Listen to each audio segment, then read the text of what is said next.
Shalom Bapak Ibu dan Saudara-saudara yang terkasih di dalam Tuhan Yesus. Kembali lagi pada pembacaan firman Tuhan pada hari ini.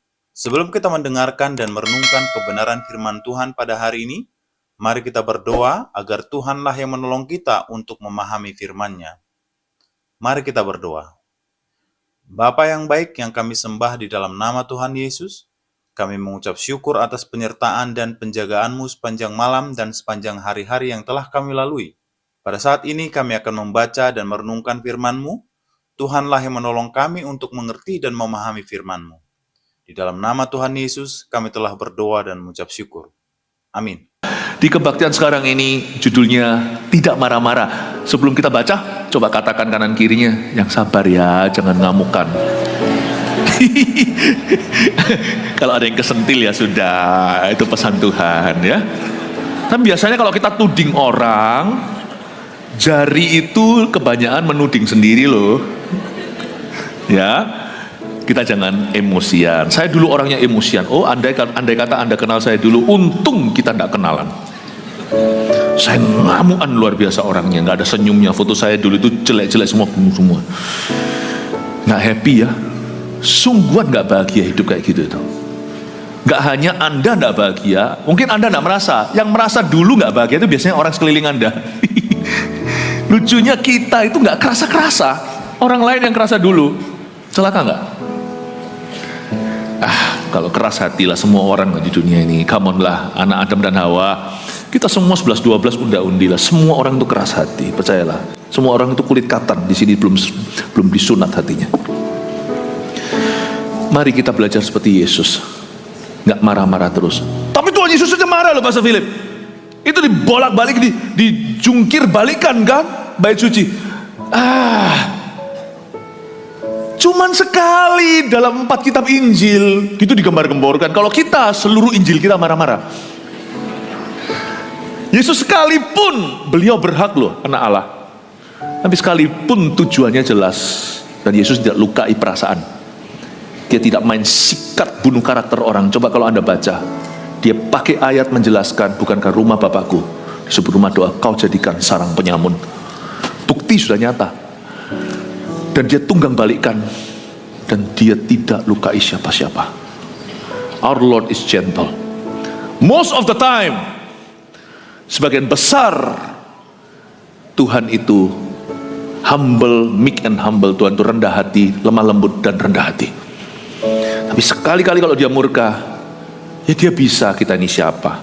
Bukan berarti kita nggak boleh marah. Kita jangan marah-marah. Bukan nggak boleh marah. Jangan marah-marah, dan kalau marah pakai cara. Bukan halalkan segala cara. Mari kita baca dulu lah sebelum saya jabarkan lebih lanjut. Baca ayat Yakobus pasal yang pertama, ayat yang ke-19 sampai 25. Hai saudara-saudara yang kukasihi, ingatlah hal ini. Setiap orang hendaklah cepat untuk mendengar, tetapi lambat untuk berkata-kata, dan juga lambat untuk marah. Sebab amarah manusia tidak mengerjakan kebenaran di hadapan Allah. Sebab itu buanglah segala sesuatu yang kotor dan kejahatan yang begitu banyak itu, dan terimalah dengan lemah lembut firman yang tertanam di dalam hatimu, yang berkuasa menyelamatkan jiwamu. Tapi hendaklah kamu menjadi pelaku firman dan bukan hanya pendengar saja. Sebab jika tidak demikian, kamu menipu diri sendiri. Sebab jika seorang hanya mendengar firman saja dan tidak melakukannya, ia adalah seumpama seorang yang sedang mengamat-amati mukanya yang sebenarnya di depan cermin. Baru saja ia memandang dirinya, ia sudah pergi atau segera lupa bagaimana rupanya. Tapi barang siapa meneliti hukum yang sempurna, yaitu hukum yang memerdekakan orang, dan ia bertekun di dalamnya, jadi bukan hanya mendengar untuk melupakannya, tapi sungguh-sungguh melakukannya, ia akan berbahagia oleh perbuatannya. Saya jelaskan ya, tidak marah-marah itu maksudnya. Ayat 19, hai saudara-saudara yang kukasihi, Yakobus itu sangat gentle waktu menyapa jemaat. Saudaraku, aku kasih. The kingdom of God is the kingdom of love above all else. The kingdom of God, kerajaan Allah itu bukan hanya kerajaan kuasa, kerajaan terang. Di atas segalanya Allah adalah kasih. Dan kasih dan marah-marah itu nggak terlalu match. Kasih bisa marah nggak? Marahlah. Jika di sini ada seorang suami yang istrinya selingkuh, marahlah. Kalau Anda tidak marah, something wrong with you. Kalau anaknya mencuri, marahlah.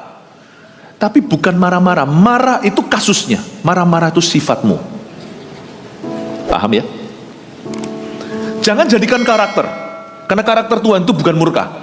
Allah adalah kasih. Meskipun dia bisa murka, tidak pernah tertulis Allah adalah murka.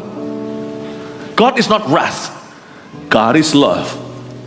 Allah adalah kasih. Mari kita jaga imigrasi hati bahwa aku bisa marah, tapi aku tidak suka marah. Tapi ada orang yang sukanya marah-marah. Nah, itu yang beda. Jadi kita bertanya, orang yang suka marah-marah jangan tuding orang lain. Mungkin kita sendiri, misalnya saya kalau suka marah-marah, berarti sebenarnya saya ini suka Tuhan atau suka setan? Karena Tuhanku tidak gitu. Kita berada di kerajaan mana ya, sesuaikan. Kalau Anda di Jepang ya berbicara bahasa Jepang. Kalau Anda tidak bisa bicara bahasa lokal, mesti ada guide-nya yang bisa terjemahkan, orang Indonesia misalnya. Kalau belum bisa biasa dengan kesabaran, belajarlah dari orang-orang yang sabar. Anda harus temukan guide-nya. Jangan kalau orang yang suka marah-marah itu kumpul sama orang yang suka marah-marah. Nanti hidupmu penuh dengan emosi. Orang yang kepahitan kumpul sama orang kepahitan. Bukannya justru kalau di Jepang nggak bisa bahasa Jepang, mau order makanan Jepang, cari orang Indo yang bisa bahasa Jepang. Cari orang berdosa yang udah berhenti marah-marah. Belajar dari orang sabar. Dahulu kala waktu saya masih sekolah, ada di depan itu bapak-bapak yang jualan apa itu, suka marah-marah tapi namanya Pak Sabar. Itu mama kasih salah kasih nama itu. Hai saudara-saudara yang kukasih, Yakobus itu manis sekali. Padahal dia nggak gitu. Kalau Anda baca dia punya profil, Yakobus dulu itu yang suka menghina kokonya sendiri, yaitu Yesus. Ini kan anaknya Maria dan Yusuf. Hai saudara-saudara yang kukasih, ini beda sekali. Karena dulu dia itu orangnya sarkastik sekali. Orangnya suka menghina, suka menjatuhkan, suka menyindir, suka menyinyir. Malah dia ajarkan gini, hai saudara-saudara yang kukasih, ingatlah hal ini, setiap orang hendaklah cepat untuk mendengar. Siapa yang dekat sama Kristus pasti menjadi seperti Kristus. Kalau kita dekat sama Tuhan, nggak mungkin kita hanya melihat wajahnya di cermin lalu lupa. Sebab kalau Tuhan yang kau lihat, pasti wajahnya berkesan. Kesan Tuhan dalam kehidupan kita itulah perubahan sifat. Ketara kalau orang itu dalam hidupnya Tuhan berkesan atau tidak, gampang sifatnya berubah atau enggak. Jadi bukan persembahan maupun korbanmu, ministry, pelayanan, atau persembahan duit, bukan. Yang Tuhan cari adalah perubahan nyata, meskipun sedikit demi sedikit, tiap hari, tiap sifat. Tuhan gak suruh kita berubah drastis, karena itu karya Roh Kudus dan juga kerjasama kita. Dan Tuhan itu yang panjang sabar. Pasti mau kita berubah. Sekalipun lamban, Tuhan akan menanti kita. Tetapi yang penting kita maju. Macet itu boleh, tapi jangan sampai macet yang kaku, macet yang berhenti 7 jam. Itu stres sekali. Macet itu ada majunya dikit, kayak macet. Hidupmu jangan sampai macet sama sekali. Itu berarti mati rohani. Perubahan itu harus ada. Orang yang tidak berubah adalah orang yang mati. Hai saudara-saudara yang kukasih, ingatlah hal ini. Setiap orang hendaklah cepat untuk mendengar, tapi lambat untuk berkata-kata. Loh, katanya bicara soal marah-marah, kok tentang mendengar dan tentang berkata-kata? Karena marah itu nggak langsung luapannya sesaat. Biasanya dibalik atau di bawah sifat yang marah-marah ada suatu orientasi yang salah. Kalau kita mau memperbaiki kelakuan orang, jangan kelakuannya diperbaiki, prinsip hidupnya yang dibenarkan. Ternyata sebelum seseorang itu mudah tersulut emosinya, biasanya sudah ada satu fondasi atau satu dasar yang tidak betul. Orang yang suka marah adalah orang yang lambat untuk mendengar dan cepat untuk berkata-kata. Berarti ada kesombongan di dalam hatinya bahwa opiniku yang paling betul. Dia tidak akan percaya. Orang yang marah pasti tuli rohani. Kalau kita lagi emosi biasanya kan kita buta. Orang ngamuk lalu pecahkan kaca, nanti baru rasa sakitnya, dijahit. 4 jahitan. Atau setelah kita marah-marah, kita pukuli anak kita babak belur sampai anak kita ngompol-ngompol. Setelah itu kita bisa menyesal semalaman.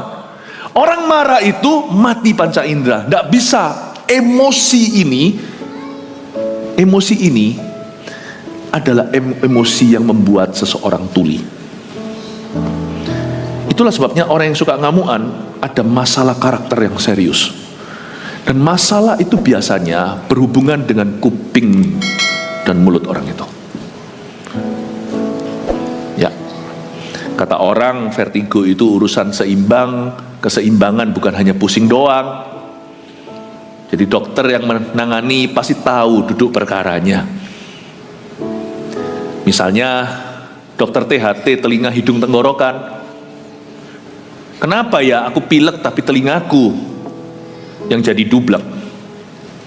Padahal aku pilek. Ternyata ada hubungan.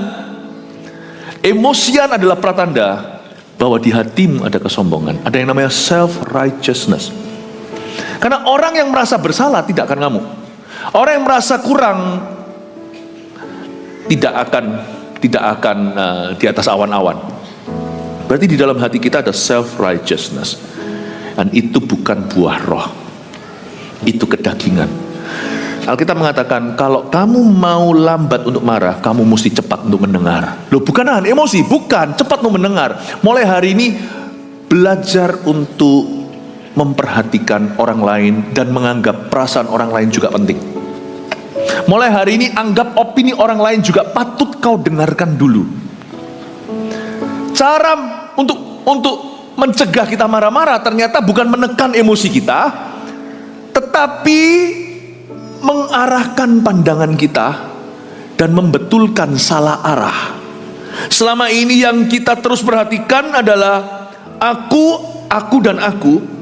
Ternyata kuncinya untuk kita berhasil menjadi orang lebih sabar adalah mengutamakan orang lain dulu. Sebab orang yang mendengarkan orang lain, memperhatikan, menganggap orang lain, mementingkan, orang itu akan selesai dengan anger issue. Nangkep ya Bapak Ibu? Jadi sekarang kalau Anda hari ini bisa mengerti kenapa hidupku penuh dengan amarah. Nah, sekarang kita evaluasi, introspeksi, ternyata ada perkara lebih serius dari sekedar lepas emosi. Ternyata hidupku arah anginnya masih salah. Aku hanya mementingkan diri sendiri. Makanya dosa orang yang suka marah-marah itu sebenarnya masalah sesungguhnya bukan di emosinya, gambar dirinya yang salah. Aku benar, orang lain salah. Dan itu perlu tarik lagi secara psikisnya nih, ilmu jiwanya katakanlah, turunkan lagi. Itu biasanya ada keminderan di dalam dirinya. Ada low self esteem. Aneh ya, orang tersombong di dunia itu biasanya orang yang minder di hatinya. Di dalam dirinya itu ada insecurity yang tidak diakui. Entah karena ada figur-figur yang tiada di hidupnya, atau ada sesuatu yang di masa lalunya menjadi trauma, atau keburu jadi orang keras.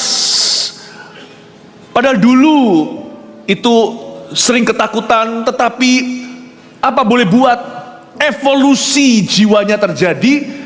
Ada orang yang dalam kondisi ketakutan justru jadi korban dan jadi trauma, jadi gila, tapi ada orang yang justru jadi preman. You know that every gangster itu sebenarnya ketakutan.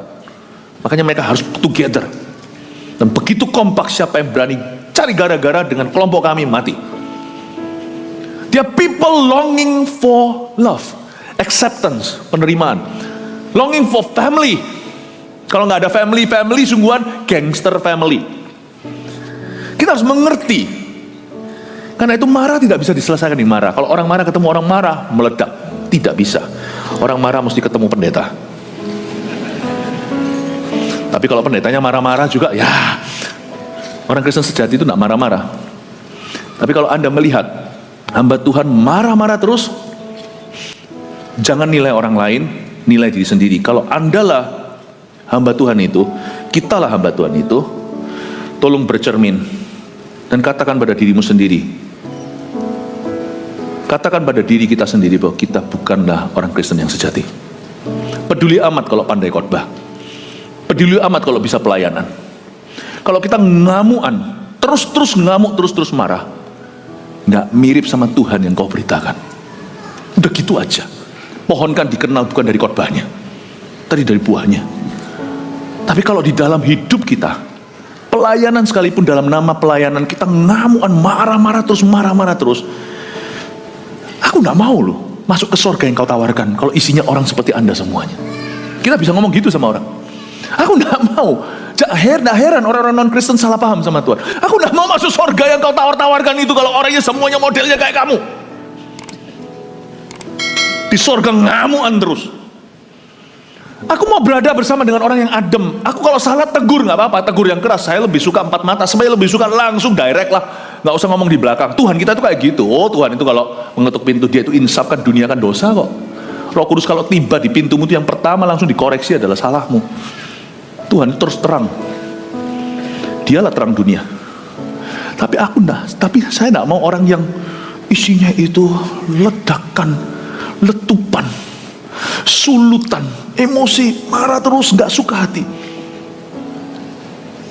Mau tahu nggak kenapa saya dulu jatuh cinta sama Tuhan? Karena Tuhan nggak gitu sih. Waktu saya masih muda, sekarang masih muda juga. Oke sih, Army of God cap tapi. Saya waktu lebih muda dulu, hidup saya keras, jauh dari papa mama. Kiri kanan saya itu semua orang yang gebrak-gebrak meja.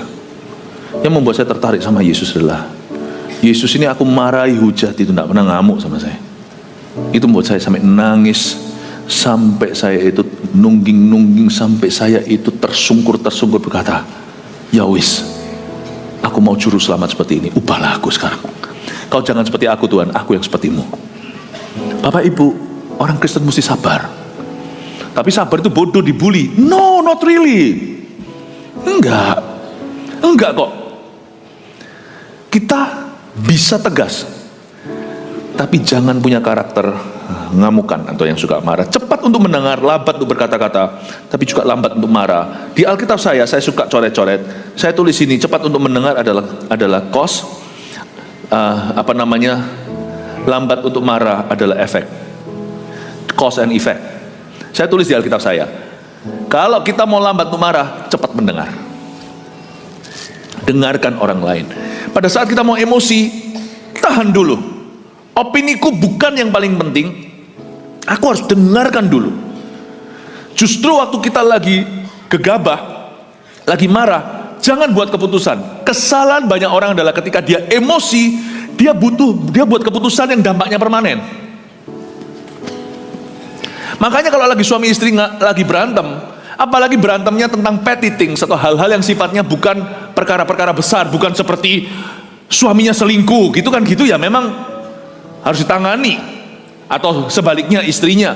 Tapi perkara-perkara 1-2 gesekan lalu mudah berkata cerai, jangan lakukan itu. Waktu emosi diam, karena waktu kita marah pun kan kita tidak kesurupan, kan kita tetap punya Tuhan. Jadi kalau kita tidak tahu mau ngomong apa, berbuat apa, berkata apa, melakukan apa, memutuskan apa, don't do anything, don't say anything, don't decide on anything.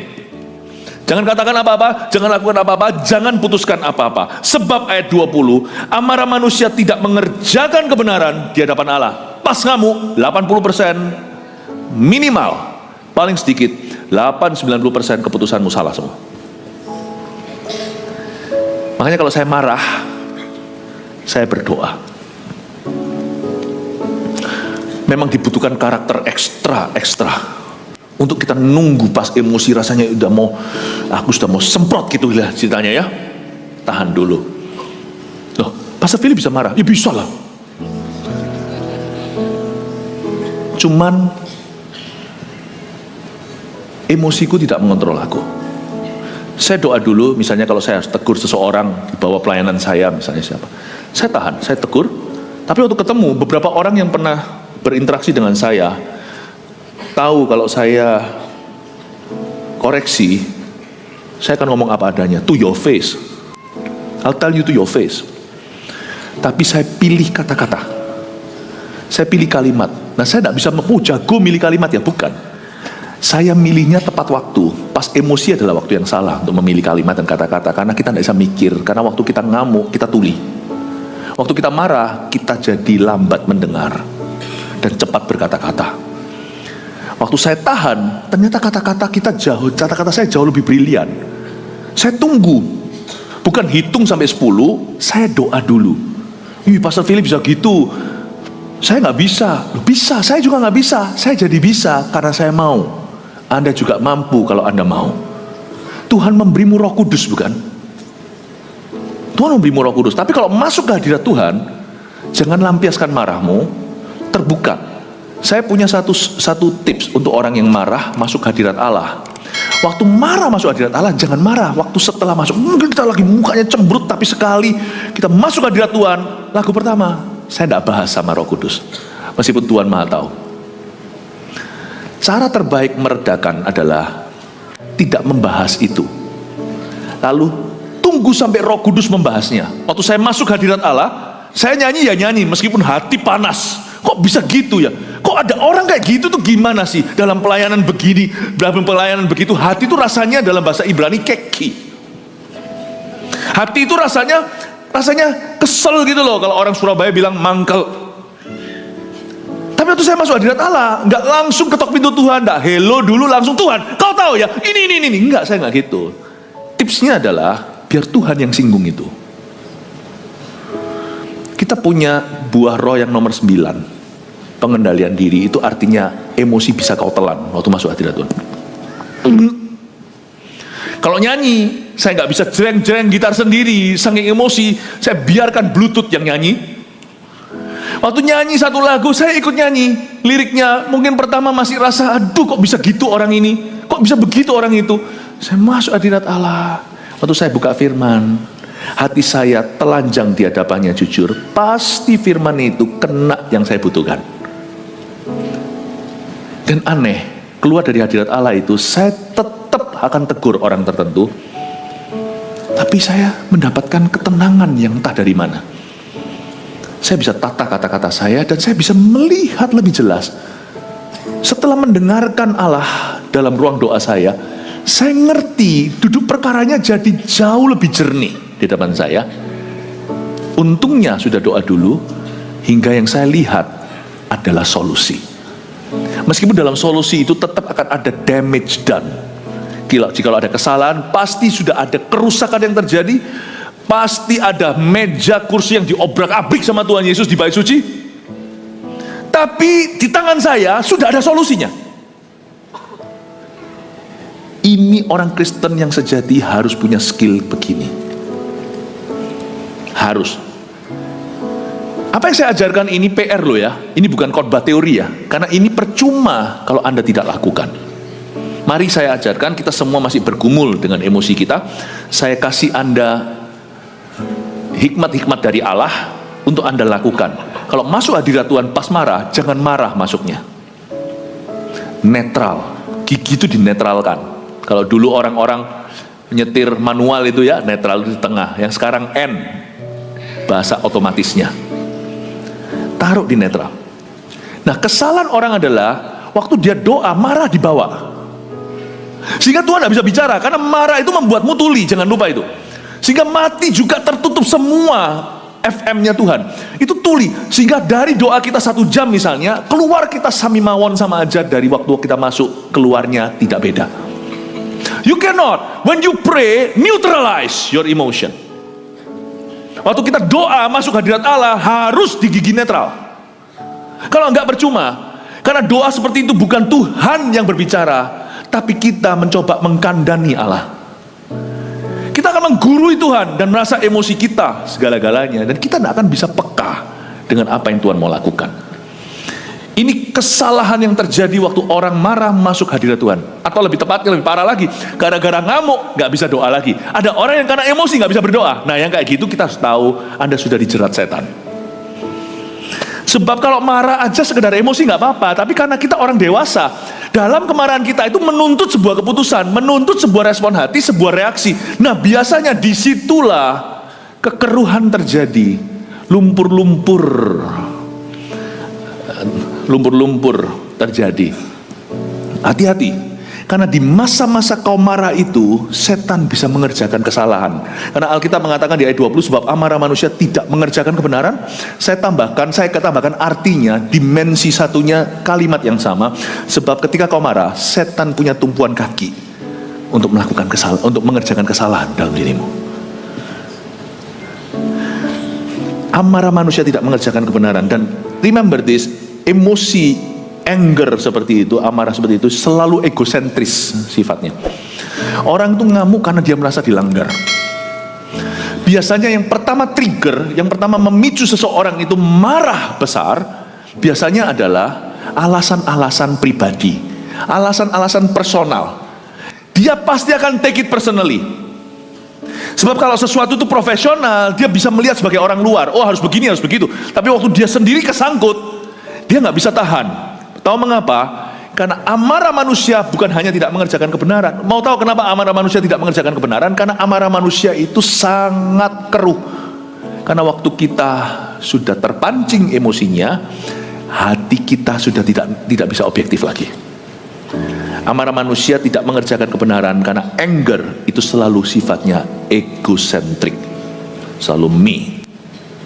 I don't like this. Aku tidak suka ini. Ya, sana gimana? Udahlah, nggak tahu lah gimana lah. Saya sudah jarang marah, sungguhan sih. Jadi sudah kurang pengalaman. Ngaku-ngaku ya, masih sekali-kali saya masih marah kok. Saya juga harus bertobat. Tapi orang yang ngamuk marah itu sifatnya selfish. Sebab kalau bukan dia yang kena, biasanya dia bisa menjadi penasihat yang baik. Hati-hati Bapak Ibu Saudara, when you're angry at a certain level, hatimu sudah kena. Karena itu perlu beli waktu. Sebab itu ayat 21, buanglah segala sesuatu yang kotor dan kejahatan yang begitu banyak itu, dan terimalah dengan lemah lembut firman yang tertanam di dalam hatimu, yang berkuasa menyelamatkan jiwamu. Itu yang saya maksudkan.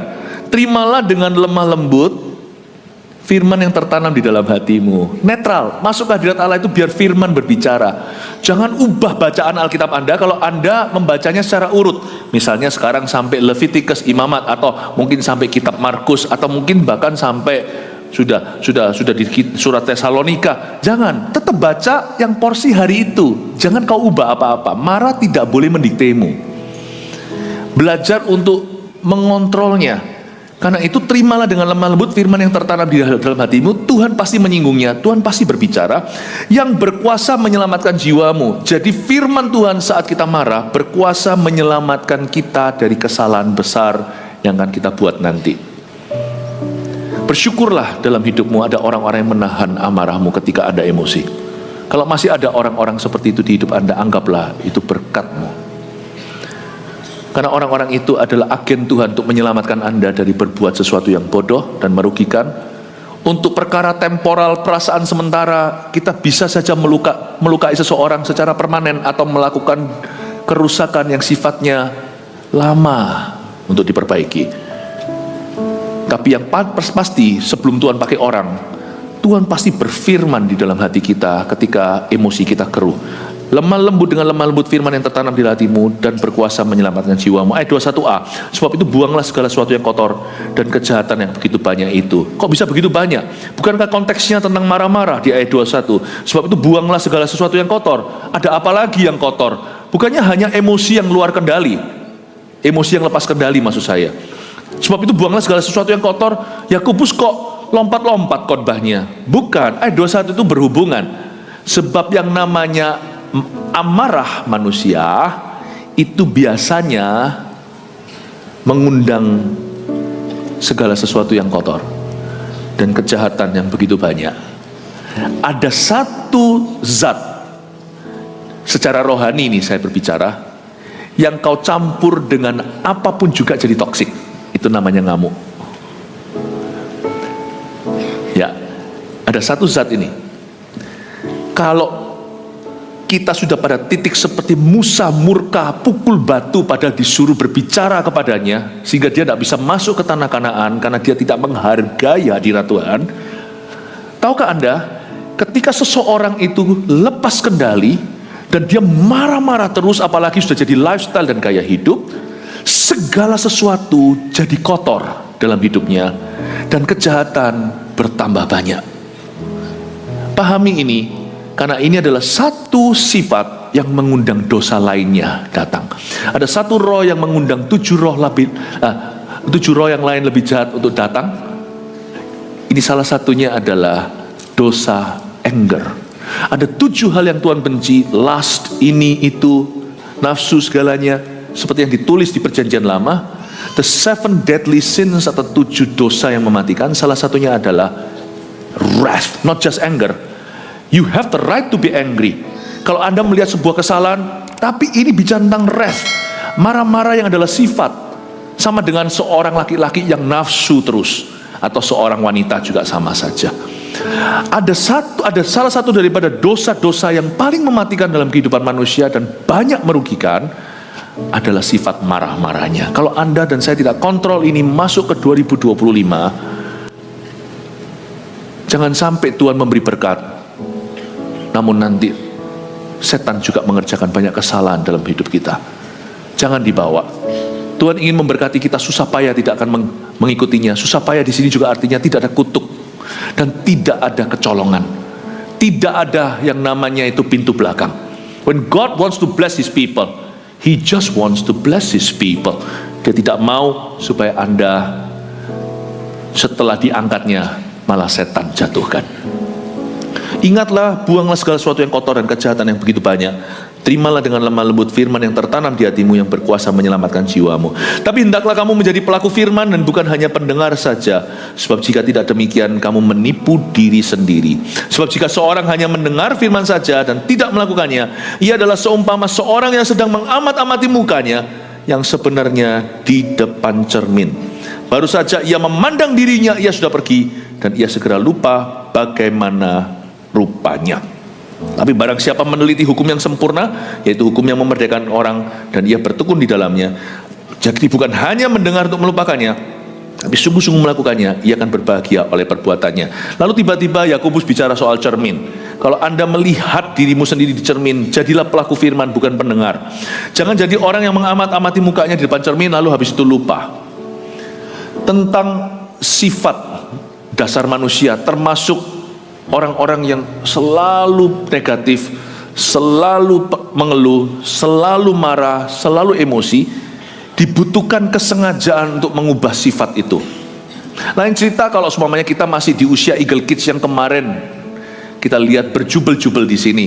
Mereka masih mudah dibentuk, tapi kita yang dewasa ini lebih susah. Makanya itu kita nggak cukup mendengar firman. Di usia anak-anak mendengar firman udah mengubah mereka. Makanya mereka disebut generasi anak-anak kecil. Jika Roh Kudus turun atas mereka, mereka bernubuat. Cukup dengan kata-kata. Nubuat itu kan kata-kata. Mereka akan berubah. Lihat anak-anak ya. Anak-anak kalau diomongin gitu langsung ngerti. Orang dewasa nggak bisa. Sudah jadi kebiasaan. Sudah jadi sifatnya. Di level kita tidak cukup mendengar firman untuk berubah, tapi harus melakukannya, menjadi pelaku firman. Bahkan ditunjukkan kebodohan orang yang melihat dirinya di depan cermin tidak berbuat apa-apa. Biasanya kalau kita ngaca pasti mau melakukan sesuatu kan. Misalnya perempuan ngaca supaya make up. Dia mama, mungkin anaknya ngomong sama papa, mama ngaca berjam-jam, papanya ketawa, ya mama make up lah. Make up itu kan, maka saya kagum sama wanita. Perempuan itu semuanya adalah artis atau semuanya adalah seniman. Semua bisa gambar mukanya. Coba laki kalau suruh make up, ya pasti jadinya seperti barongsai. Perempuan itu semuanya seniman, ya. Saya bisa ngelukis tapi nggak tentu bisa lukis wajah sendiri.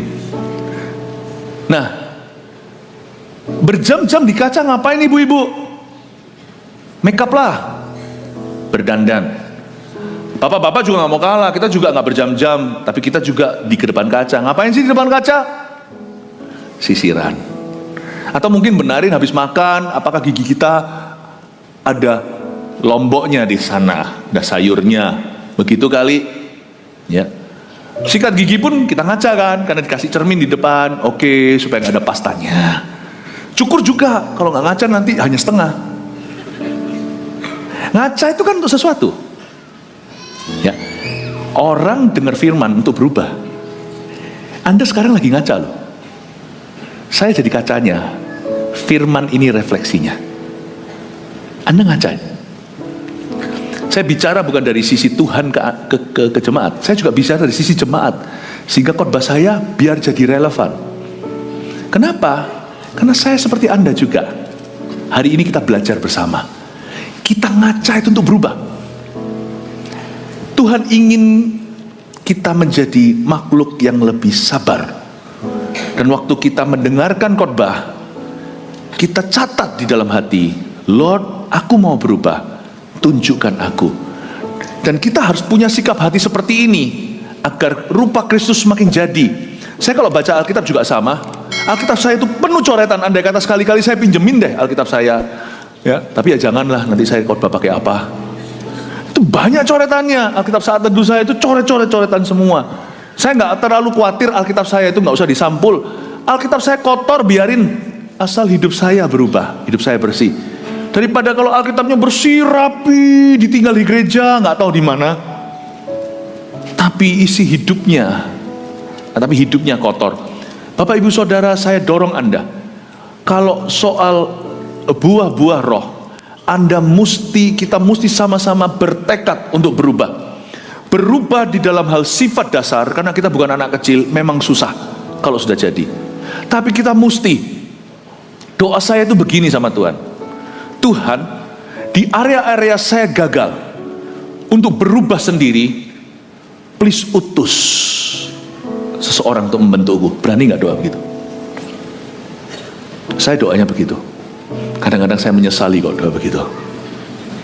Kalau saya ingat lagi semua yang terjadi di dalam hidupku, ajarku menyadari kau selalu sertaku, beri hatiku selalu bersyukur padamu, karena rencanamu indah bagiku. Dikecewakan orang pernah saya. Seperti Yusuf dijual gitu ya, meskipun gak dijual sungguhan ke saudagar, pernah saya. Dikhianati juga pernah saya. Ditipu juga pernah saya. Dikasari juga pernah saya. Disemprot juga pernah saya.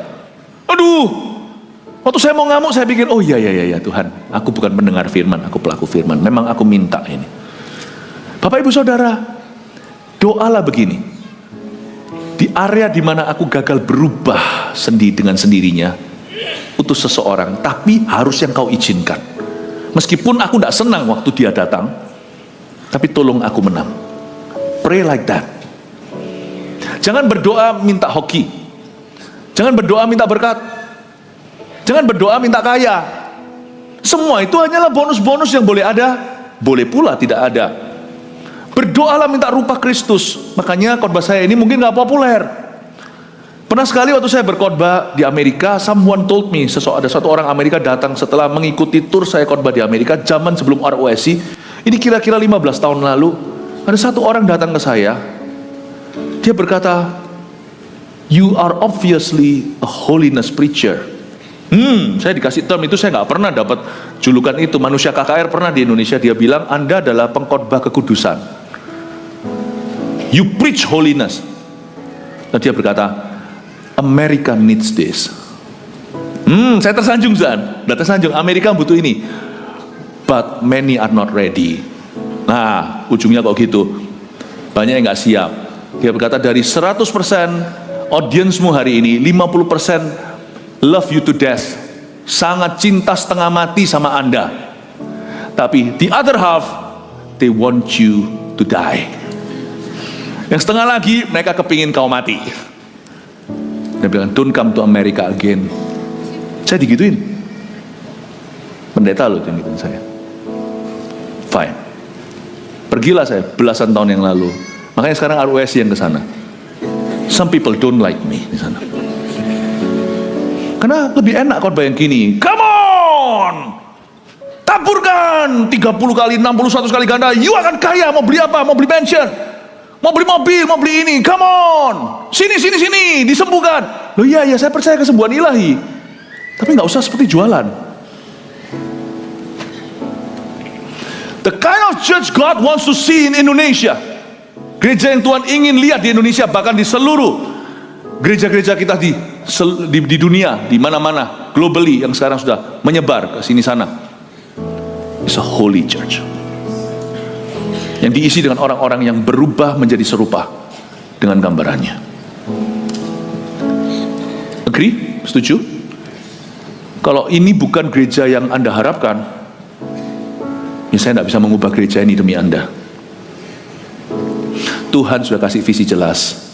Gereja yang ingin Tuhan bangun melalui kita adalah gereja suci, kudus, dan berkenan pada Allah. Kita akan perangi terus sifat-sifat yang salah dan bahkan dosa-dosa yang merintangi. Siapa yang setuju? Kasih tepuk tangan untuk Tuhan Yesus.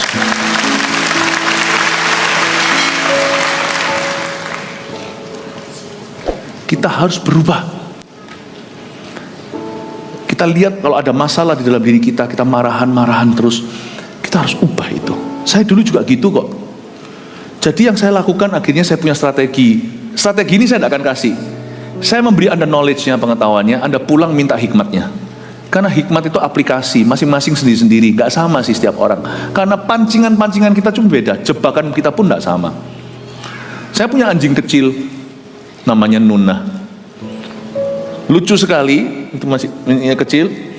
Jadi kalau saya main sama dia, saya kejar-kejaran gitu ya, gelut-gelutan sama anjing kecil itu. Saya suka kerjain dia, saya suka ambil mainannya. Ternyata anjing itu nggak suka mainannya diambil, nggak cuman orang yang nggak suka barangnya diambil.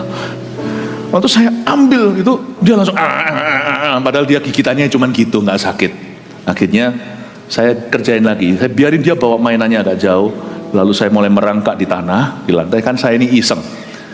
Anak saya sudah besar, jadi saya isengin anjing. Anak saya dulu yang gereng gitu ya, saya isengin anjing, saya mulai jalan pelan-pelan. Anjing itu kalau lihat mulai ada yang begitu itu kan seperti mau nyerang. Saya kira dia akan lari bawa mainannya, enggak. Waktu dia tahu saat dia sedang dalam bahaya, saya mau serang dia, dia malah lari serang tangan saya, gitu. The best defense is offense. The best defense is offense. Saya belajar bukan dari anjing, saya sudah tahu dari dulu, ini ilustrasi aja. Pertahananmu yang paling hebat adalah menyerang. Tahukah, anjing juga sama. Kenapa anjing itu gigit? Bukan karena dia hebat, karena dia takut. Saya belajar sesuatu, rohku harus mendahului dagingku. Jadi, bagaimana saya yang emosi berubah? Dulu saya akali, sebelum saya emosi, waktu saya emosi saya berdoa. Nggak hanya itu, waktu saya ngamuk sama satu orang, saya langsung berkati orang itu. Saya pernah sekali waktu ada satu orang melakukan sesuatu yang buruk, mengata-ngatai dan sebagainya, saya datang ke dia dan saya kata, God bless you, I love you with the love of the Lord. Kaget setengah mati. Karena di mulut saya waktu dahulu saya belum kenal Tuhan, saya nggak pernah keluar 2 kalimat.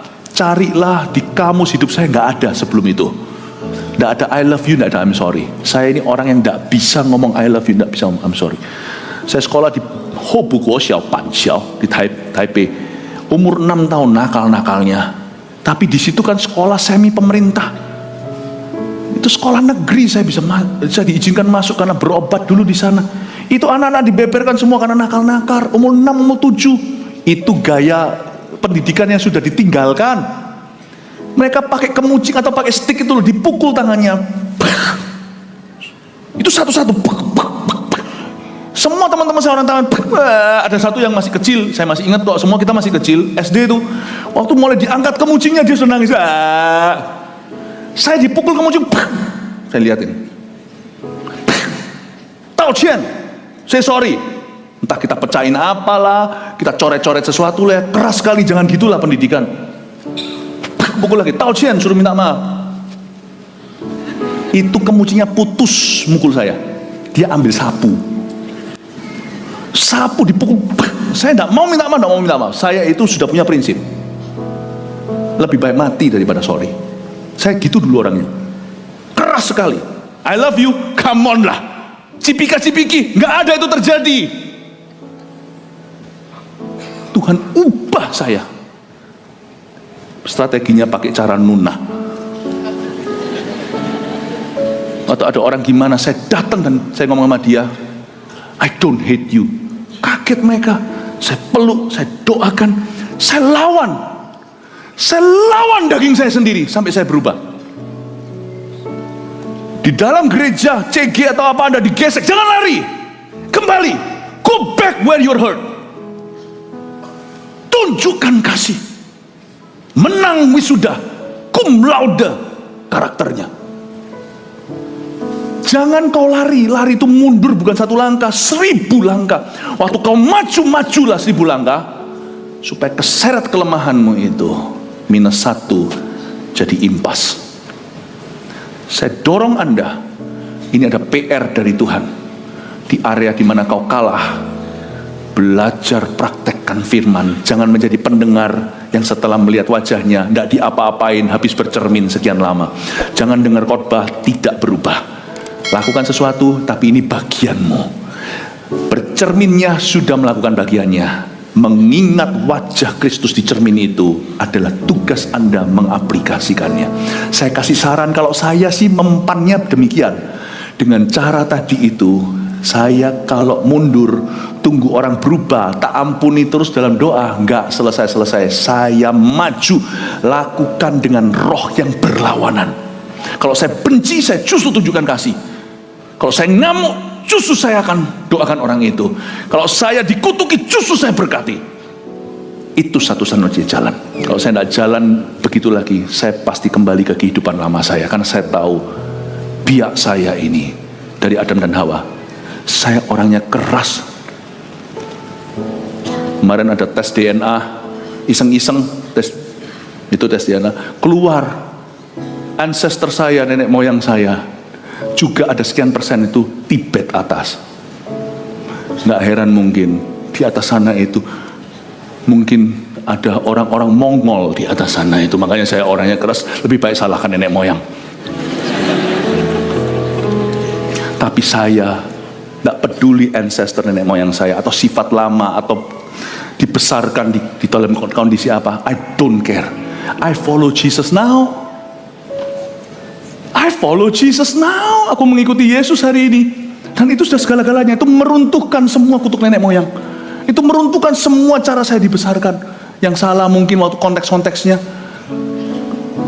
Itu meruntuhkan. I follow Jesus now. That's all that matters. Itu tok yang perlu. How about you? Saya dorong Anda untuk bisa berubah. Kalaupun Anda harus marah misalnya. Kalau kita harus marah hari ini, tolong dalam marahmu jangan berdosa. Alkitab mengatakan, be angry but do not sin. Bagus sekali ayat itu. Jikalau engkau marah, janganlah engkau berbuat dosa.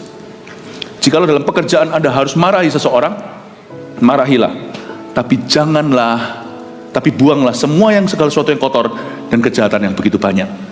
Lakukan dengan benar, salurkan dengan betul. Amin Bapak Ibu Saudara. 3 poin sini. Kenapa saya sampaikan khotbah khusus tentang ini? Karena salah satu area jebol-jebolannya orang Kristen itu di emosi. Kalau saya tidak perbaiki dari tembok ini, tembok sampah ini namanya, gerbang sampah. Kalau saya tidak perbaiki, saya rasa nanti semua kesaksian kita akan batal total. Saya dorong Anda memasuki tahun kemenangan tahun depan. Anda menang dan saya menang di area di mana kita seringkali terpancing emosinya. Nomor 1, mendengarkan dulu dapat mencegah tersulutnya emosi. Belajar itu. Saya kasih beberapa tips-tips tadi, mungkin berguna, mungkin tidak, tapi prinsipnya sama. Silahkan temukan strategimu sendiri. Dengarkan dulu dapat mencegah tersulutnya emosi. Berapa banyak orang pindah-pindah gereja karena kebentur asyirnya. Kebentur ini, come on lah, don't be like a child. Jangan kayak anak kecil. Jangan pindah dari gereja mana ke gereja kami gara-gara begituan. Selesaikan. Kalau pindah itu karena Tuhan memang tempatkan.